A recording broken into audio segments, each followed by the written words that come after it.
Venga. Hola. Hola.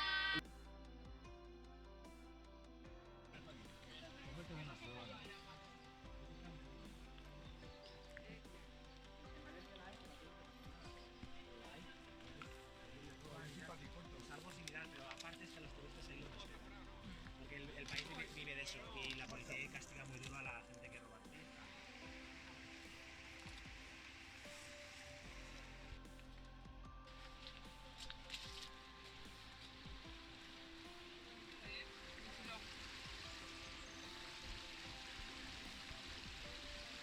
Qué guay.